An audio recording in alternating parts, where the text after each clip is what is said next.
Hello everyone, welcome back to the channel. Hope you are doing well and fine. And in today's video, I'll be showing you Twitter how to fix June 2024. So without wasting any time, let's just jump right on the video and make sure to watch this video till the end and follow the steps as well. So the first thing that you need to do is head over to your settings app, and once you're inside your settings, scroll down and then tap on general. And once you're inside general, scroll down, tap on iPhone storage. Inside iPhone storage, scroll down and then tap on Twitter or X app.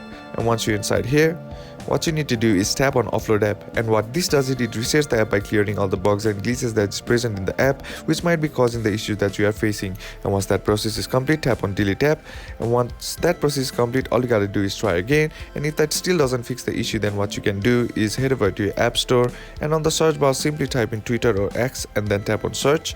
And now what you need to do is tap on the app and check to see if the app needs an update or not. Sometimes the older version also might be causing the issues that you are facing, so just simply updating the app to the latest version will probably fix the issue. And that's basically how to fix June 2024 Twitter. And that's it for today's video, guys. Hope this video was useful to you. Leave a like if you did, comment down below what the next video should be on, consider subbing to the channel. Thank you for watching. Bye bye.